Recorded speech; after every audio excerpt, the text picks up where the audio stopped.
사도신경으로 신앙 고백하겠습니다.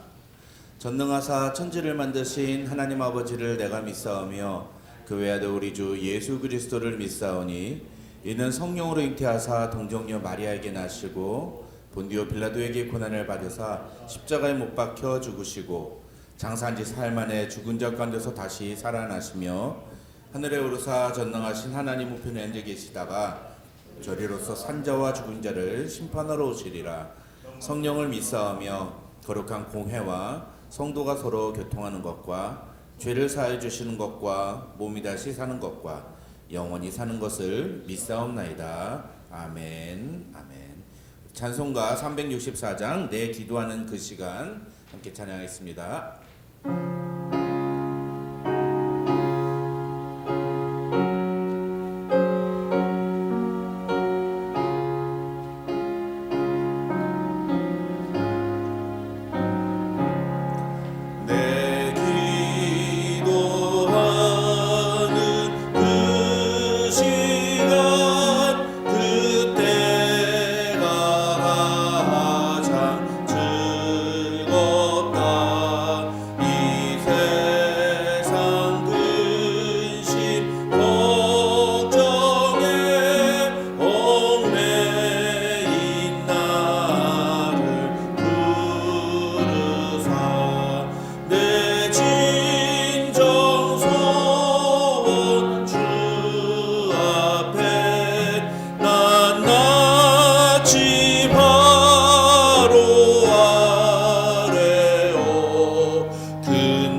내가 산을 향하여 눈을 들리라. 나의 도움이 어디서 올까? 나의 도움은 천지를 지으신 여호와께서로다. 여호와께서 너를 실족하지 아니하게 하시며 너를 지키시는 이가 졸지 아니하시리로다. 여호와께서 너를 지켜 모든 환난을 면하게 하시며 또 내 영혼을 지키시리로다. 여호와께서 너희 출입을 지금부터 영원까지 지키시리로다. 아멘. 사랑과 은혜가 가득하신 하나님 아버지, 이 무더위 속에서도 각자의 삶을 지고 힘겹게 살아가고 있는 삶 속에서 언제나 함께하여 주시며 힘주시는 하나님 아버지께 감사와 찬양을 올려드립니다. 이 시간을 온전히 하나님께 드릴 수 있도록 저희들 온 심령을 집중할 수 있게 하시고 성령님의 인도하심에 맡길 수 있도록 도와주옵소서. 우리 주님이 감당하신 십자가로 이루어주신 구원을 그 받은 은혜에 합당한 삶을 살려고 노력함에도 불구하고, 아니 그렇게 살지 못함에도 우리를 외면치 않으시고 약속하신 구원을 이루시는 하나님 아버지께 또 감사드립니다. 하나님 아버지, 세상에서의 모든 만남의 실패와 서로 이해 불가능한 모든 대화들을 각자의 기도로 하나님 아버지께 맡길 때 그 속에 새로운 가능성을 불어넣어 주시는 하나님의 은혜를 기대하고 또 간구드립니다. 인간의 육신으로는 감당하기 힘든 예측되지 아니하는 모든 일을 하나님의 자비하심과 긍휼하심을 바라고 기도드릴 때 그 기도에 응답하여 주시기를 간구드립니다. 이 시간 이후에 말씀을 전하시는 목사님을 위하여 기도드립니다. 항상 지역사회의 복음과 지역 공동체를 위하여 수고하시는 목사님의 건강을 지켜주옵시고 성령 가득함으로 채워주옵소서. 전하시는 말씀 속에 저희 성도들로 하여금 깨닫게 하시고 이를 삶 속에서 행할 수 있도록 인도하여 주옵소서. 이 시간에도 복음 들고 말씀 전하시는 김인영, 양병환, 이규승 선교사님 그리고 과테말라의 후원 학생을 위하여 기도드립니다. 그들의 세밀한 필요와 기도에 응답하여 주옵시고 저희들로 하여금 합력하여 후원하며 기도드릴 수 있도록 도와주옵소서. 감사드립니다. 이 모든 말씀 우리 주 예수 그리스도 이름으로 기도드립니다. 아멘.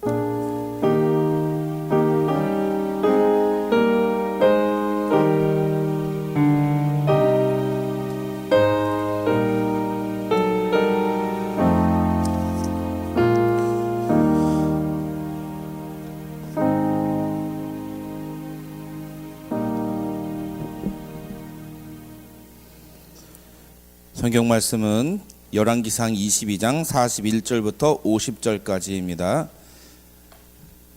열왕기상 22장 41절부터 50절까지 우리 한 목소리로 함께 읽겠습니다. 다 같이 읽습니다. 시작. 이스라엘의 아합 왕 제4년에 아사의 아들 여호사밧이 유다의 왕이 되니 여호사밧이 왕이 될 때의 나이가 35세라 예루살렘에서 25년 동안 다스리니라. 그의 어머니의 이름은 아수바라 실히의 딸이더라. 여호사밧이 그의 아버지 아사의 모든 길로 행하며 돌이키지 아니하고 여호와 앞에서 정직히 행하였으나 산당은 폐하지 아니하였으므로 백성이 아직도 산당에서 제사를 드리며 분향하였더라. 여호사밧이 이스라엘의 왕과 더불어 화평하니라. 여호사밧의 남은 사적과 그가 부린 권세와 그가 어떻게 전쟁하였는지는 다 유다 왕 역대 지략에 기록되지 아니하였느냐. 그가 그의 아버지 아사의 시대에 남아있던 남색하는 자들을 그 땅에서 쫓아내었더라. 그때 에돔에는 왕이 없었고 섭정 왕이 있었더라. 여호사밧이 다시스의 선박을 제조하고 오빌로 금을 구하러 보내려 하였더니 그 배가 에시온 게벨에서 파선하였으므로 가지 못하게 되매 아합의 아들 아하시아가 여호사밧에게 이르되 내 종으로 당신의 종과 함께 배에 가게 하라 하나 여호사밧이 허락하지 아니하였더라. 여호사밧이 그의 조상들과 함께 자매 그의 조상 다윗 성에 그의 조상들과 함께 장사되고 그의 아들 여호람이 대신하여 왕이 되니라. 아멘. 아멘. 오늘 우리 함께 읽은 본문 말씀 가지고 하나님이 보시기에 선한 왕 여호사밧이라는 제목으로 하나님의 말씀 살펴보겠습니다. 오늘 본문은 남유다의 제4대 왕 여호사밧에 대한 이야기입니다.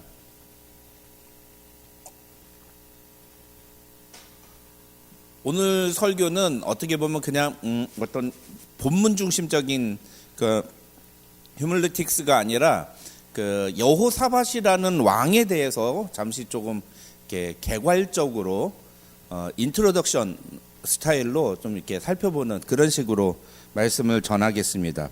여호사밧은 어떤 왕이냐면은 여호사밧은 남유다에 20명의 왕이 있는데 이 20명의 왕들 중에 8명의 왕이 있어요. 이 8명의 왕이 하나님 보시기에 선한 왕이라고 이렇게 불리는 그런 왕입니다. 하나님이 선하게 보셨다. 그 사람이 하는 행동들을 선하게 보셨다. 이런 의미예요.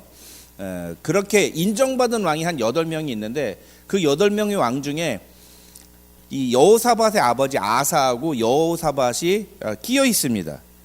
이 아사와 여호사밧이 하나님 보시기에 선한 왕이라고 했던 이유는 무엇이냐면은 결국은 이 사람들이 하나님의 뜻대로 나라를 다스리고 하나님이 유다의 이스라엘의 진정한 왕이시다라는 것을 인정하고, 그래서 영적인 면에서나 일반적인 생활적인 측면에서 볼 때 하나님의 뜻대로 이 나라를 통치하려고 했던 그런 왕이었기 때문에 그런 전반적인 내용들이 가만히 돼서 이 8명의 왕들을 우리가 부르기에 그냥 편하게 선한 왕이다 이렇게 부르기도 합니다.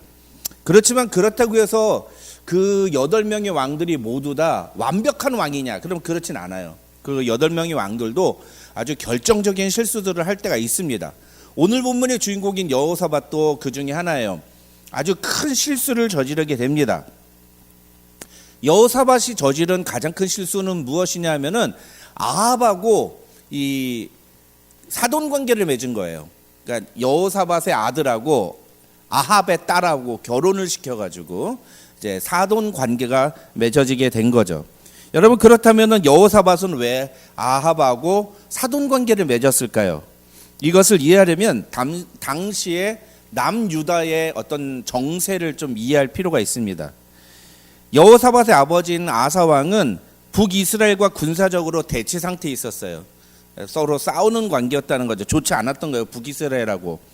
특히 아사 왕은 북이스라엘의 침공을 막기 위해서 우리가 살펴봤던 그 아람이라는 나라하고 화친을 맺었습니다. 그래서 아람이 공격하면 북이스라엘이 남유다를 치지 못하니까 아람한테 계속 조공을 바치면서 이 북이스라엘 좀 공격해 달라고, 그래서 우리 남유다를 공격하지 못하게 해달라고 부탁을 하는 그런 신세였습니다.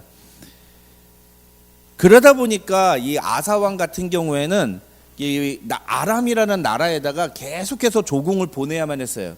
그래서 국가의 재정을 이제 아람에다가 보내주는 거죠. 막대한 돈을 이제 보내는 겁니다. 성전, 하나님의 성전에 있는 각종 은과 금의 기물들을 갖다 바치기도 하고, 또 자기 왕궁에 있는 금고를 열어가지고 여러 가지 그 재물들을 아람 왕에게 바치기도 했습니다. 그러니까 이렇게 나라의 재정을 투입을 해가지고 아람과 화친을 맺어서 북이스라엘을 견제하는 정책이 이 아사왕, 여호사밧의 아버지였던 아사왕의 정치였기 때문에 이 아사왕은 결과적으로 보면 남유다의 재정에 심각한 타격을 입힌 상태가 되었습니다. 그래서 아람한테 조공을 보내다 보니까 남유다의 재정이 점점 없어지는 그런 상태가 된 거죠. 여호사밧은 이런 아버지 아사왕이 남긴 외교적인 어떤 그 과제, 그 다음에 또 아사왕 말년에 가면은 아사왕이 하나님을 의지하기보다는 세상의 방법을 의지했다, 이런 내용이 나오지 않습니까? 그래서 병이 들었는데 하나님께, 선지자에게 가서 하나님의 뜻을 구하기보다는 의사들을 불러가지고서는 자기를 치료하라고 그래서 아사 왕은 말년에 좀 실수한 사람이다. 하나님을 의지하지 않고 말년에 하나님을 의지하지 않고 세상의 방법으로 살아보려고 했던 사람이다. 우리 그렇게 알고 있는데 어쨌든 이런 어떤 그 영적인 분위기와 어떤 경제적인 국가의 경제적인 분위기가 고스란히 여호사밧에게 물려지게 된 거죠. 이런 무거운 짐을 떠안고 왕이 되자 여호사밧은 왕이 되자마자 어떤 특단의 조치가 필요했습니다. 그런데 이 여호사밧은 왕이 되어서 가장 먼저 실시한 정책이 무엇이었냐면은 대대적인 내부 개혁과 국방 강화 정책이었어요. 야, 이거 안 되겠다. 우리 아버지가 아람이라는 나라에 의존해 가지고서는 이제 우리 나라를 지키려고 하다 보니까 결과적으로 우리한테 손해더라. 이게 안 되겠구나. 그래서 우리는 외부의 힘을 의지하는 게 아니라 우리 스스로 우리를 막을 수 있는 힘을 길러야 되겠다라고 생각을 합니다. 그 내용이 역대하 17장에 나오는데 역대하 17장 1절과 2절을 보면 아사의 아들 여호사밧이 대신하여 왕이 되어 스스로 강하게 했다. 자주국방을 주장했다는 거예요. 그래서 이스라엘을 방어하되 유다의 모든 견고한 성읍에 군대를 주둔시키고 또 유다 땅과 그의 아버지 아사가 정복한 에브라임 성읍들에 영문을 두었더라. 이렇게 기록을 합니다. 이거 무슨 얘기냐면은 국경에 그 군사들을 좀 더 밀집해서 배치시켜 가지고 남유다가 쳐들어오지 못하도록 이 국경 주변에 있는 성읍들을 좀 수비를 강화시켰다는 거예요. 그래서 자체적으로 나라를 방어하는 시스템을 좀 구축을 한 거죠. 철저하게 아버지 그 아사 왕이 취했던 대외교 정책하고 정반대되는 아버지 아사 왕은 아람이라는 나라를 많이 의존했다면 이 여호사밧은 자주국방, 우리의 힘으로 우리나라를 지키자 이런 주장을 했던 왕이라고 볼 수 있습니다. 자기 스스로 문제를 해결하려고 노력했던 왕이라는 거죠. 그런데 그럼에도 불구하고 여호사밧은요, 이 영적인 부분에 있어서는 철저히 하나님을 의지하려고 노력했던 사람입니다. 그래가지고 이 자주국방을 위한 정책들을 실시함과 동시적으로 어떤 일들을 행하냐면은 남유다 내부에 종교적인 개혁을 일으켜요. 그래서 이 여호사밧이 아주 강력하게 나라 전체의 신앙의 회복 운동을 벌입니다. 하나님 보시기에 선한 왕이었다는 건 바로 이것 때문이에요. 여호사밧은 모든 이스라엘 백성들을 하나님께로 돌이키려고 노력했던 사람이라는 거죠. 철저히 하나님을 의지하는. 그래서 외형적으로 봤을 때는 자주적인 국방을 강조하지만 내면으로 돌아오면 그러면서도 동시에 하나님을 철저하게 의지하는 신앙을 가졌던, 어떻게 보면 뭐 외유내강, 외강내유, 어떻게 표현할지 모르겠지만 겉으로 보기에는 우리가 스스로 잘 살아야 합니다. 우리가 우리 자신을 지켜야 됩니다. 라고 하지만 돌아와서 보면 하나님, 그런데 하나님 아니면 우리는 우리 스스로는 못 지킵니다. 얼마든지 가능하죠? 예? 예, 얼마든지 가능합니다. 우리가 열심히 일을 해서 돈을 벌어야 된다라고 하지만 집에 와서 가족들하고 기도하면서 하나님, 그러나 하나님이 우리 가족을 책임져 주시고 우리 가족의 경제를 붙들어 주지 않으면 우리가 아무리 열심히 수고해도 아무런 소용이 없습니다. 하나님이 책임져 주셔야 된다. 기도할 수 있습니까? 없습니까? 있습니다. 예, 그리고 그게 맞는 거예요. 그렇죠? 여호사밧의 모습이 그것을 보여준다라는 거죠. 특히 이 여호사밧은요, 이 전 국민에게 율법 교육을 강화시켜요. 무슨 얘기입니까? 성경 공부를 강조한다는 거예요. 예.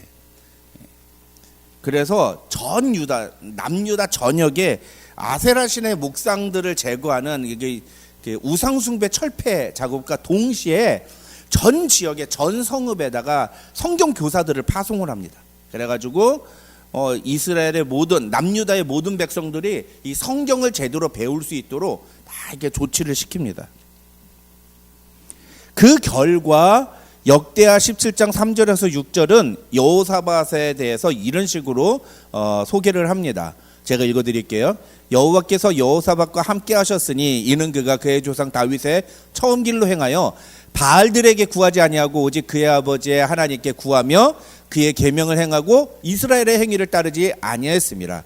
그러므로 여호와께서 나라를 그의 손에서 견고하게 하심에 유다 무리가 여호사밧에게 예물을 드렸으므로 그가 부귀와 영광을 크게 떨쳤더라. 그가 전심으로 여호와의 길을 걸어 산당들과 아세라 목상들도 유다에서 제거하였더라. 이렇게 평가를 합니다. 이게 바로 이 역대하 17장 3절에서 6절이 이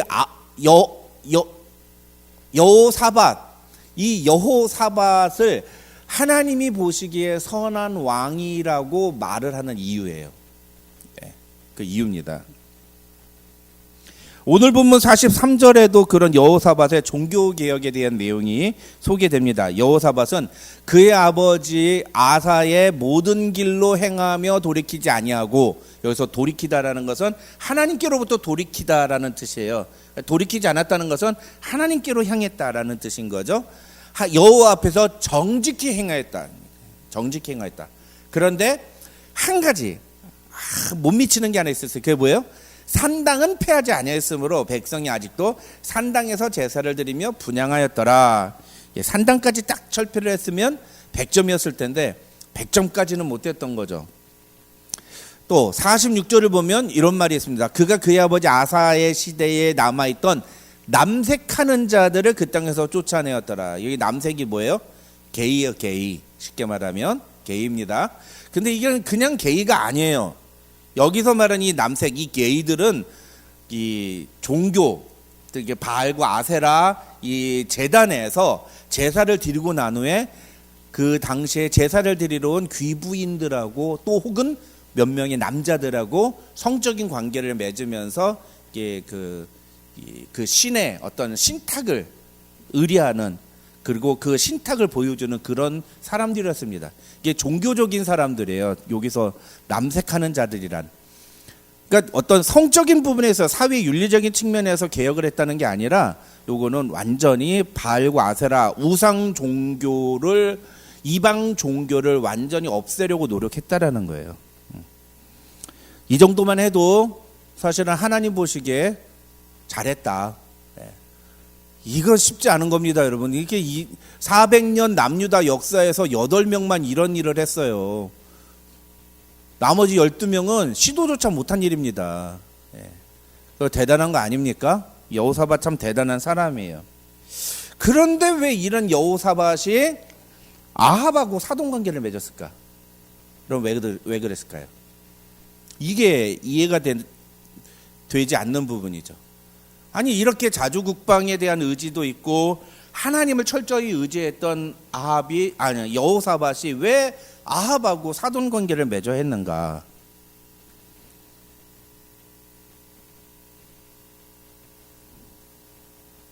결과적으로 봤을 때 여호사밧이 아합하고 사돈 관계를 맺었기 때문에 결국은 여호사밧은 아합이 살아있는 동안 내내 이 북이스라엘에 질질 끌려다니는, 자주국방이라고 얘기했지만 사실은 자주국방이 아니라 오히려 이제는 옛날에는 아람에게 복속이 되었으니 이제는 북이스라엘에 복속이 되는 그런 신세가 되어버리죠. 그리고 이게 아주 결정적인 큰 그 위기를 몇 차례나 가져오게 됩니다. 그럼 왜 여호사밧이 아합하고 그렇게 사돈관계를 맺지 않으면 안 됐는가? 학자들의 추측은 다 추측이에요. 어떤 정확한 답이라고 할 수는 없는데 가장 일반적인 추측은 뭐냐 하면은 그만큼 당시 북이스라엘의 그 국력이 강했다는 거예요. 실제적으로 북이스라엘 하면 두 명의 가장 강력한 왕이 있어요. 일반 세속 역사에서 북이스라엘을 가장 부흥하게 만든 두 명의 왕이 누구냐 그러면 첫 번째가 아합이에요.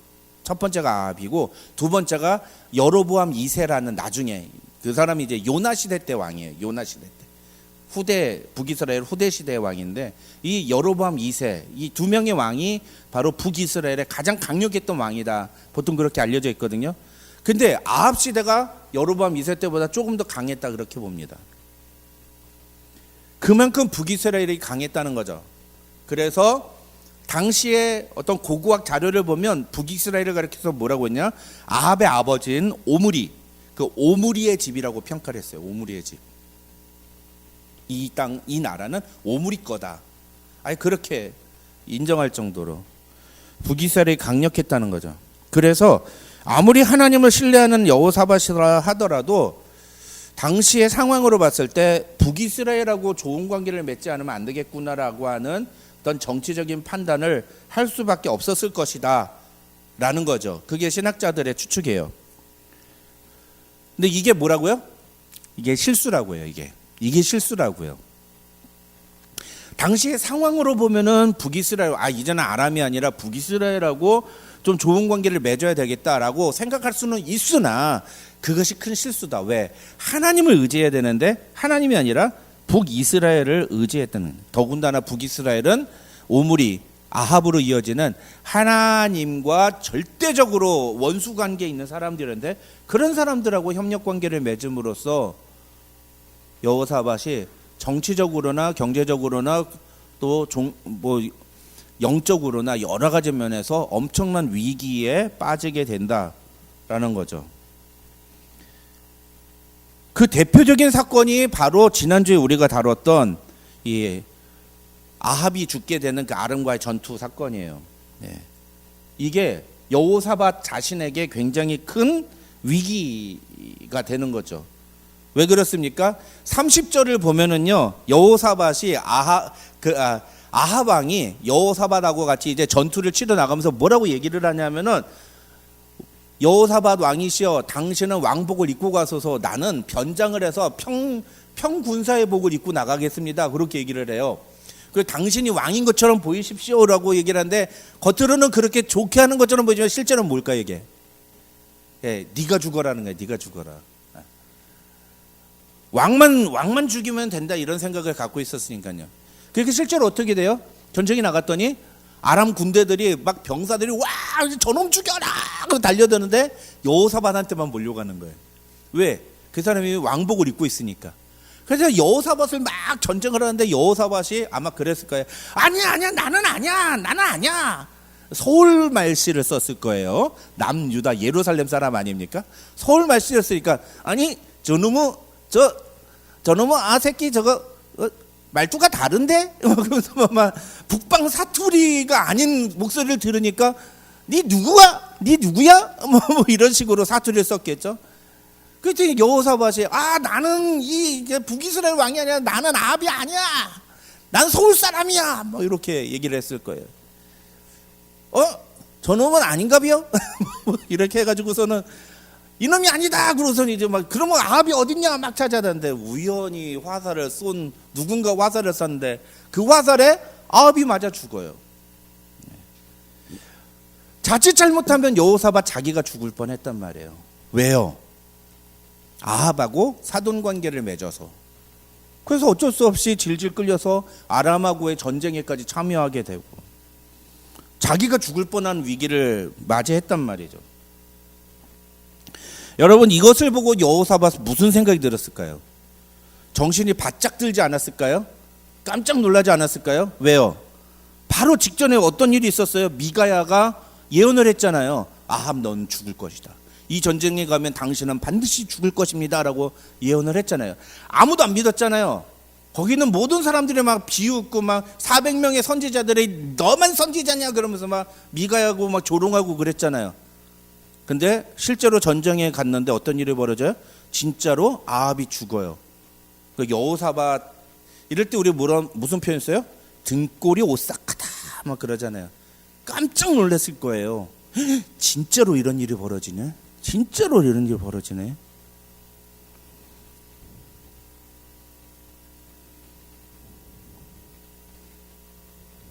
그래서 역대하 19장 2절을 보면은요, 그렇게 해서 여호사밧이 돌아왔는데, 예후라는 선지자가 갑자기 그 여호사밧 앞으로 나오더니만 여호사밧에게 이런 말을 합니다.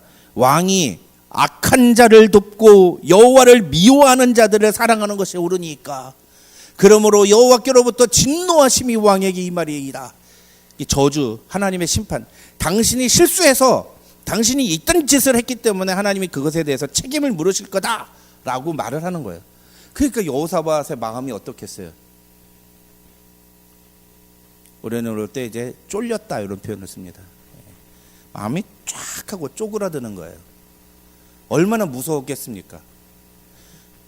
미가야 선지자가 한 예언대로 실제로 아방은 자기가 살겠다고 나를 제물로 삼은 거 아니에요. 나 살고 너 죽자 뭐 이런 식으로 아방이 나와서 치사한데 그것도 뭐라고 말 못하고 그냥 전쟁에 나갔는데 야 신기하게 변장한 아방이 죽었어. 실제로 미가야 선지자가 말한 대로 실제로 아방이 죽었네. 와. 그런데 또 왔더니만 또 어떤 선지자가 오더니만은 악한 하나님을 미워하는 저 악한 왕을 사랑하는 게 옳습니까? 하나님이 이것에 대해서 책임을 물으실 겁니다.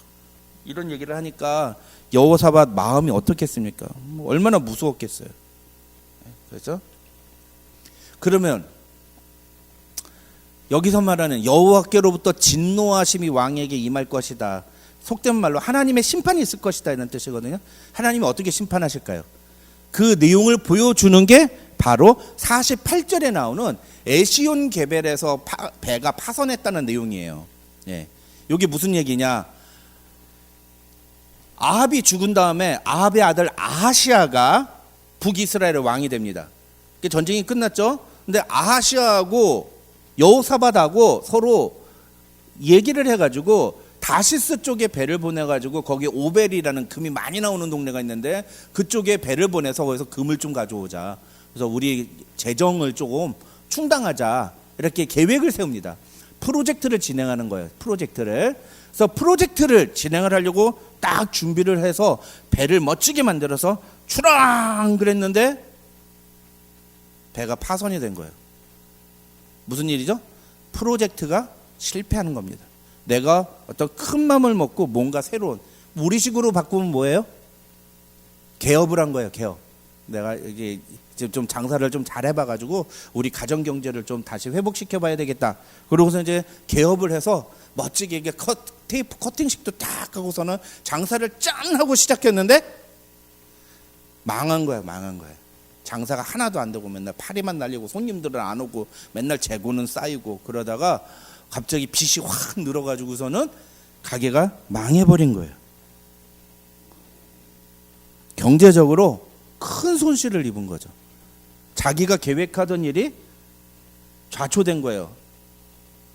실패하게 된 겁니다. 그러자 49절을 보면 아하시아가 아합에게 이런 말을 합니다. 저희 빨간색 표시된 거죠. 아합의 아들 아하시아가 여호사밧에게 이르되 내 종으로 당신의 종과 함께 배에 가게 하라 하나 여호사밧이 허락하지 아니하였더라. 무슨 얘기냐면은 자기네 나라에 숙련된 항해사들이 많으니까 이번에 배 다시 만들어 가지고 다시 한번 이거 추진하자는 거예요. 이번에는 좀 이게 전문가를 데리고 가지 않아 가지고 미숙해서 이게 실패한 거지만 이번에 다시 전문가들을 데리고 하면은 이건 잘 될 거라고 다시 잘 추스려 가지고 다시 가게를 저쪽 옆 동네에다가 저기 사람 많이 지나다니는 데니까 저쪽에다가 다시 문을 열자 이렇게 얘기를 한 겁니다. 근데 어떻게 했다고요? 여호사밧이 허락하지 않았다. 왜 허락을 안 했을까요? 한 번 실패했으니까 두 번 하면은 이건 바보다 이런 생각이었을까요? 아닌 거예요. 여호사밧은 이게 바로 그 예후가 말했던 여호와께로부터 진노하심이 임한다는 게 이거였구나. 하나님이 나를 막으시는, 하나님이 나를 심판하자, 하나님이 나를 책망하시는 게 이거였구나 라는 걸 깨달았던 거죠. 그러니까 우리가 예를 들어서 경제적으로 큰 손실을 입거나 어떤 건강에 문제가 있거나 혹은 여러 가지 우리가 계획하던 일들이 갑자기 막히게 됐을 때 우리가 그것을 통해서 먼저 가져야 되는 태도는 뭐예요? 이 일을 통해서 하나님이 나에게 하시고자 하는 말씀이 무엇일까를 생각해야 되는 거예요. 하나님이 도대체 이 일을 통해서 나에게 요구하시는 게 뭘까를 물어보는 자세가 굉장히 필요한 거죠. 여호사밧은 그걸 알았다는 거예요.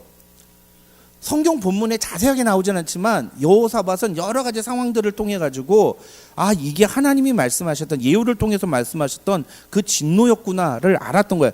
그러니까 아하시아가 다시 와가지고 우리 다시 합시다라고 했을 때 허락하지 않았다. 대부분의 신학자들은 이걸 어떻게 얘기하냐면 아합이 강하게 거절했다라고 표현해요. 난 다시는 당신하고 동업하지 않겠다라고 하는 거죠. 그러고 난 다음에 아하시아가 죽어요. 같이 동업했으면 큰일 날 뻔했죠. 그 다음 또 다른 진노가 임해요. 그거는 시간적으로 보면은 요 에시온 게벨 사건보다 조금 더 앞에 있었던 일이에요. 또 다른 사건이 있었는데 그건 뭐냐면은 열왕기서에서는 나오지 않아요. 역대하 20장에만 나와요. 역대하 20장에. 그 역대하 20장에 어떤 내용이 나오느냐? 남유다 동쪽에 보면은 모압 지역이 있는데 이 모압과 암몬이라는 두 부족이 가나안 부족이 여호사밧의 남유다를 침공해서 쳐들어오는 거예요. 어마어마한 군대가 쳐들어오는 거죠. 전쟁이 일어난 거예요. 이거 외환이라고 하죠. 외환. 예, 외환. 외부에서 어떤 어려움이 닥쳐오게 되는 거죠. 앞에 에시온 게벨에서의 실패는 뭐예요?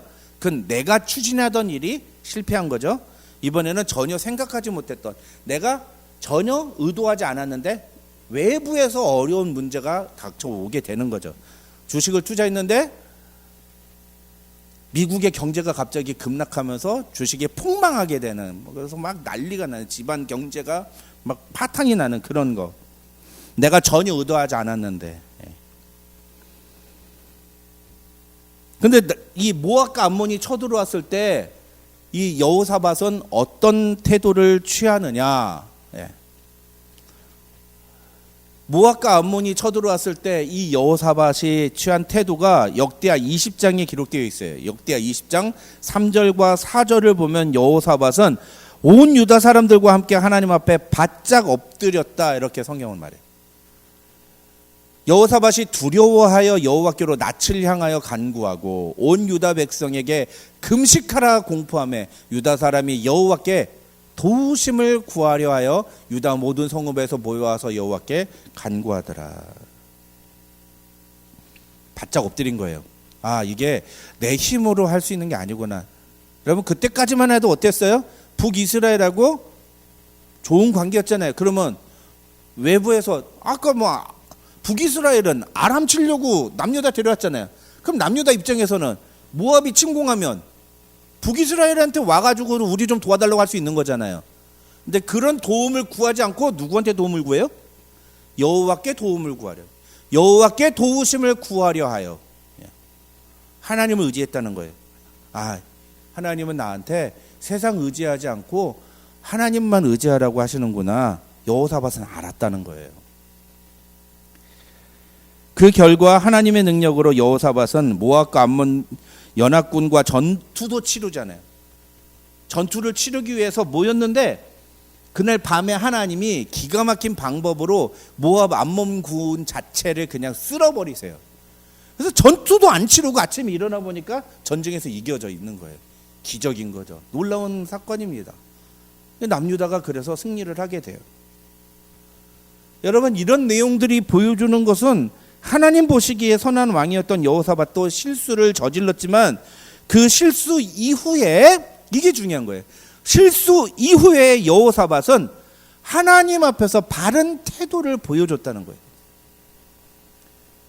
그래서 오늘 본문만 가지고서는 볼 수 없는 여호사밧의 전 인생을 통해서 우리가 반드시 놓쳐서는 안 되는 건 뭐냐면, 여호사밧도 실수를 저질렀는데 여호사밧은 실수가 그 자신의 멸망으로 가게 놔두지 않고 그 실수를 돌이켜서 더 큰 실패로 이어지지 않도록 한 사람이었다라는 거예요.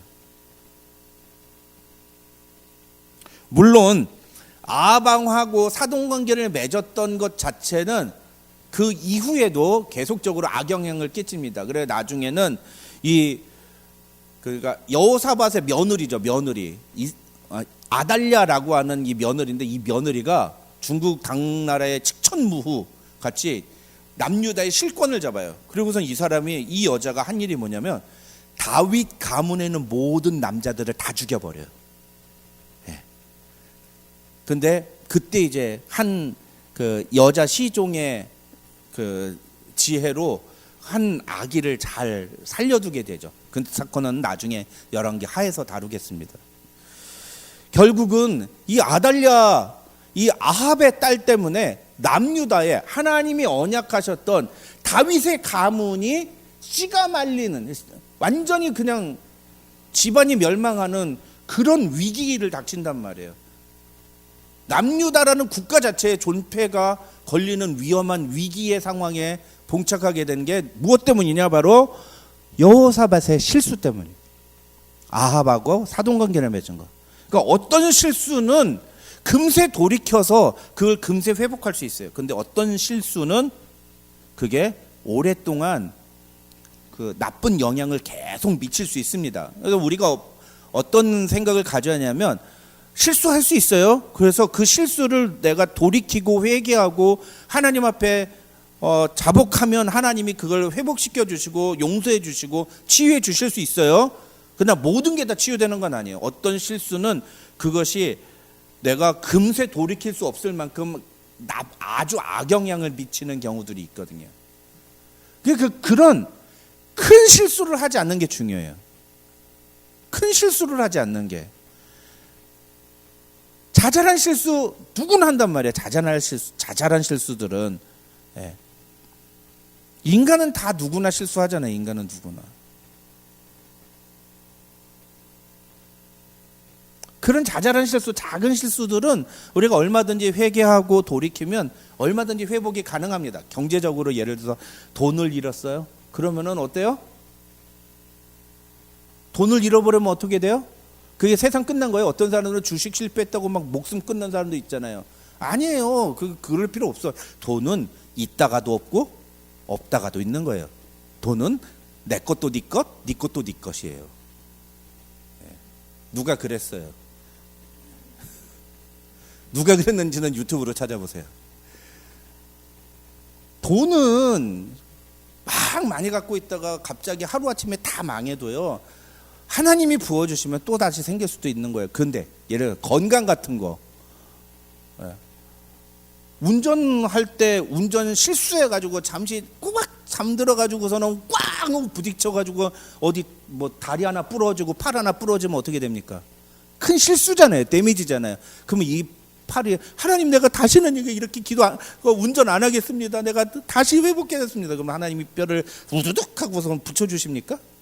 아니잖아요. 평생 그 장애인으로 살아야 된단 말이에요. 그렇죠?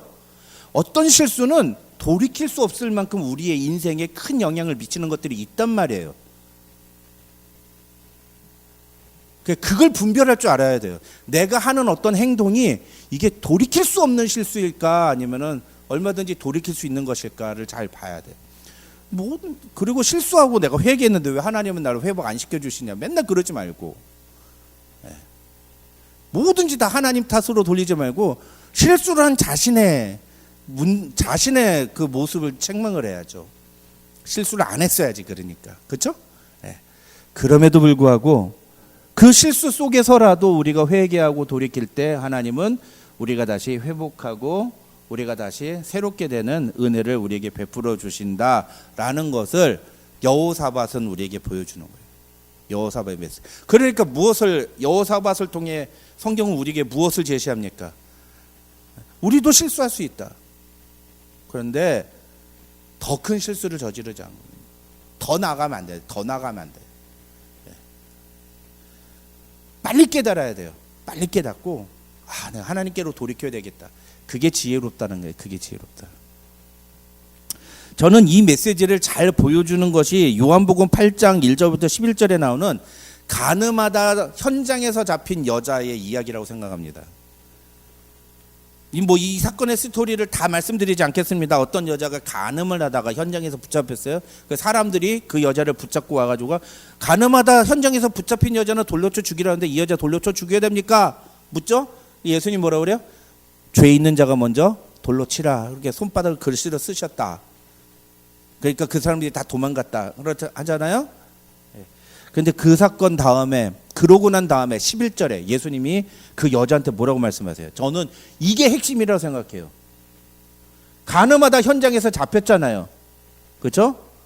예수님은 그 여자가 죄 없다고 말씀하세요? 아니에요. 죄 있어요. 죄 있다고 말씀하세요. 그 여자보러 죄 없다고 말씀하시는 게 아니라 너 죄 졌어. 그런데 나도 너를 정죄하지 아니하노니 가서 다시는 죄를 범하지 마라. 다시 이와 같은 삶을 살지 마라. 다시 이와 같은 실수를 계속 저지르지 마라. 오늘 본문대로라면 실수를 통해서 깨닫고 네가 이 실수 통해서 죽을 뻔했지, 돌에 맞아 죽을 뻔한 위기에 봉착했지, 이 하나님의 심판하심이 있다는 것을 깨닫고 다시는 이런 일을 하지 마라. 이렇게 얘기를 하셨다는 거예요. 우리가 알아야 될 게 뭐예요? 예수님은 절대로 이 여자가 죄 없다고 하지 않으셨다는 거예요. 그냥 정죄하지 않겠다. 정죄하지 않겠다는 게 뭐예요? 이 죄 때문에 너를 심판하지 않겠다는 거예요. 우리도 마찬가지예요. 우리도 마찬가지라고요. 우리가 지금 모든 죄에 하나님이 일일이 반응하시면 왜 그런 얘기 하잖아요. 왜 하나님은 저 악한 사람들을 지금도 살려두십니까? 그런 질문은 맞아요. 근데 만약에 하나님이 모든 인간의 그 악행에 일일이 간섭하시고 거기에 다 대응하시는 분이라면 우리는 살아남을 수 있을까요?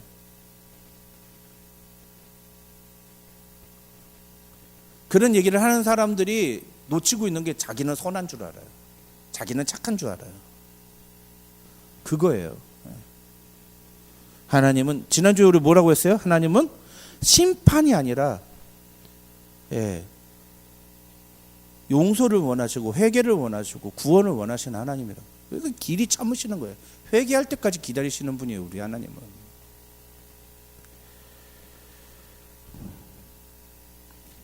그래서 그 여인에게 가서 다시는 죄를 범하지 말라라고 말씀하십니다. 그 말씀이 오늘 여호사밧에게도 임한 거예요. 여호사밧이 실수했어요. 내가 하나님을 의지해야 되는데, 처음엔 잘했는데 중간에 잠깐 삐끗했어. 근데 그 삐끗이 너무 큰 실수였거든요. 그렇지만 어쨌든 간에 그 실수를, 그게 너무나 잘못된 것이었다는 것을 여러 가지 사건을 통해서 깨달았어요. 메시지를 들었단 말이에요. 그래가지고 여호사밧이 정신을 바짝 차리고, 내가 다시는 그러지 않아야 되겠다. 그래서 어떻게 했다고요? 아하시아가 형님 우리 이거 다시 한번 합시다 라고 할 때 허락하지 아니하니라. 아니, 난 안 할 거야. 난 다시는 이거 안 할 거야. 단호하게 끊어냈다라는 거죠.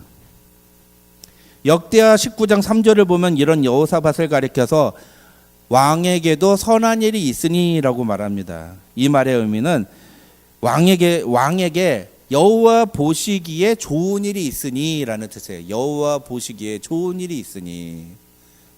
하나님의 관점에서 볼 때 당신이 하나님이 보시기에 좋은 일을 행했다. 여기서 좋은 일이라는 게 토브라는 단어거든요. 토빔 이런 건데, 이게 어디에 나오는, 창세기 1장에 태초에 하나님이 천지를 창조하시고 해를 해와 달과 별을 창조하시니 보시기에 좋았더라. 그 좋았더라라는 거와 똑같은 단어예요. 여기 선한 일이 있으니, 이게 하나님이 보시기에 좋은 일 되는 거예요. 그 뭐라고요?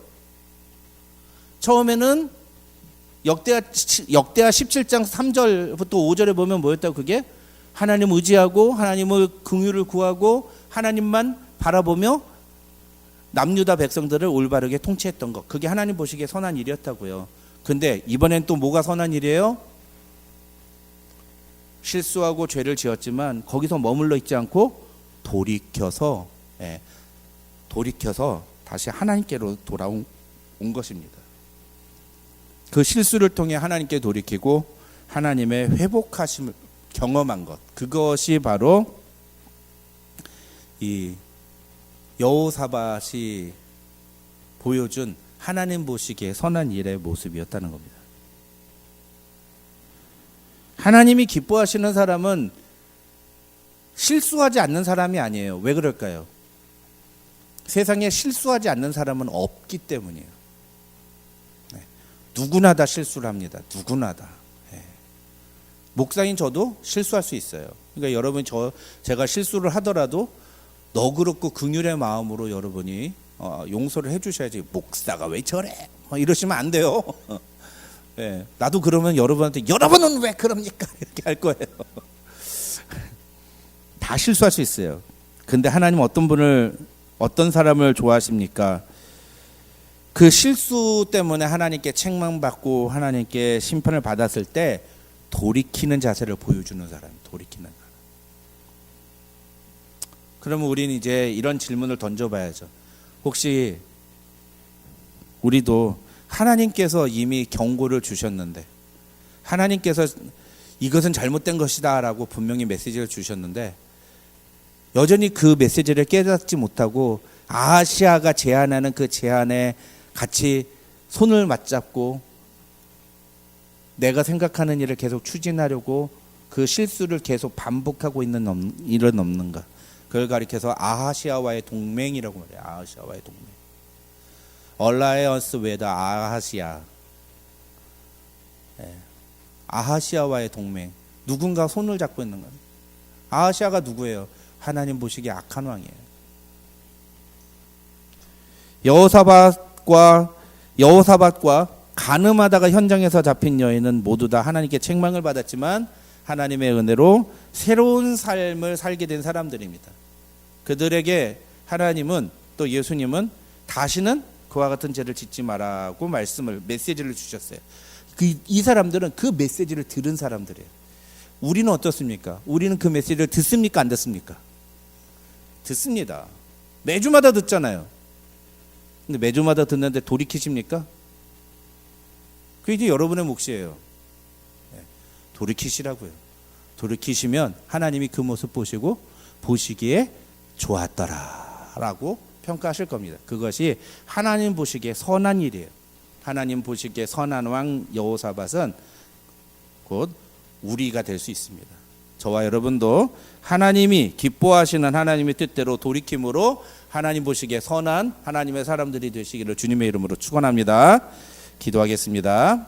하나님 감사합니다. 오늘도 우리에게 귀한 말씀 주심을 감사합니다. 오늘 주신 말씀을 따라서 하나님의 뜻을 따라 하나님께로 돌이키는 우리의 인생에서 우리가 실수할 수 있으나 그 실수를 통해 하나님을 더 의지하는 하나님의 사람들이 되게 하여 주시옵소서. 예수님의 이름으로 기도합니다. 아멘. 교회 소식 알려드립니다. 주보를 참조해 주시고요. 새벽에만 나와 수유 기도에 계속적으로 적극적으로 참여해 주시기 바랍니다. 여러 가지 힘든 시간을 보내고 있는 교우가정위에서 기도해 주시고 이제 내일부터 우리 김영환 집사님 항암하고 방사선 치료 이제 시작이 됩니다. 여러분 위해서 기도해 주셔서 잘 내일 아니에요? 그 다음 주 월요일. 죄송합니다. 네. 그 다음 주 월요일. 그 다음 주 월요일부터 가시는데 여러분 위해서 기도해 주시기를 부탁을 드립니다. 예배 끝난 후에 샤멜파크로 우리 야유회 가는데 우리 나이 드신 분들 혹시 운전하기 어렵다 그러시는 분들은 좀 이렇게 같이 카풀 해가지고 다른 분들하고 같이 차 타고 운전하지 않고 가실 수 있도록 그렇게 좀 나누어서 같이 가시면 좋겠습니다. 이게 편하게 너무 무리하지 않고 쉬엄쉬엄 가서 그렇게 좋은 시간 보내다 오는 것으로 그렇게 하겠습니다. 가서 가자마자 뭐 다른 예배 드리지 않고 바로 불 피워서 음식 준비하고 같이 기도하고 밥 먹고 쉬고 그러고 오는 겁니다. 좋은 시간 보냈으면 좋겠습니다. 오고 가는 차편 여러분 안전 주의하시기 바랍니다. 우리 다 같이 일어나셔서 내 기도하는 그 시간 3절 함께 부르고 축도함으로 예배 마치겠습니다.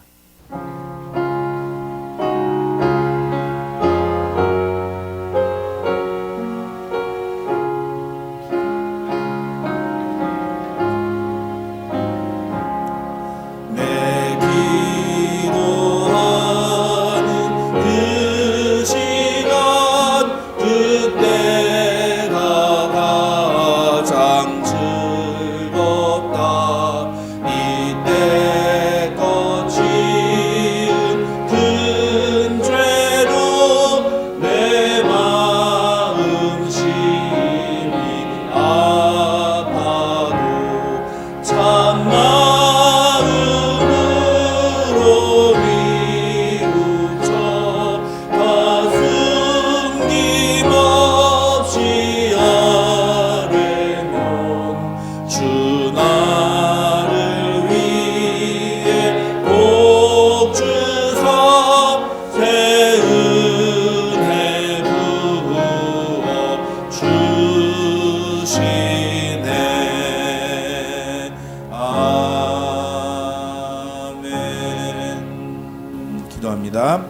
하나님 감사합니다. 오늘도 우리에게 귀한 주일 주시고 함께 모여 예배드릴 수 있도록 은혜 주신 것 감사합니다. 하나님, 우리의 삶 속에 여러 가지 힘들고 어려운 일이 있을 수 있지만 그러나 그 일들 속에서도 하나님의 사랑과 은혜는 여전히 우리를 향해 있음을 잊지 않게 도와주시고, 그래서 우리가 세상이 아닌 하나님만 의지하며 살아가는 하나님의 자녀들이 되게 하여 주시옵소서. 우리의 부족함과 연약함으로 우리가 실수하고 실패할 때에, 그러나 그것이 아주 우리를 절망하지 않게 하시고 오히려 그 일들을 통해 하나님을 바라보고 하나님께 엎드리며 하나님의 도우심을 구하는 신실한 믿음의 사람이 될 때에 더욱더 하나님의 놀라운 은혜가 우리 안에 충만하게 채워질 줄 믿습니다.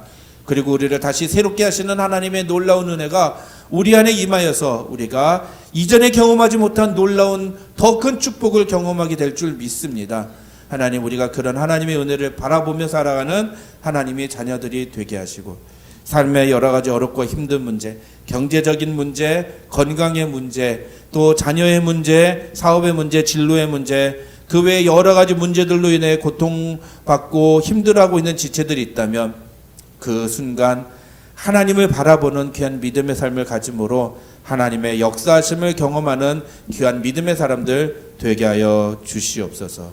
오늘도 그런 믿음을 담아 주 앞에 드린 예물을 주님 기쁘게 받아주시고, 이 예물이 하나님 축복하시사 믿음을 담아 주님께 드렸을진데 그 믿음대로 역사하셔서 하나님이 그 가정을 채우시는 놀라운 은혜를 경험하게 도와주시옵소서. 지금은 우리 구주 예수 그리스도의 한이 없으신 은혜와 우리 아버지 하나님의 만극하신 사랑과 성령님의 감동 감화와 교통 충만하신 은혜가 너희 무리 가운데 함께 있을지어다. 아멘.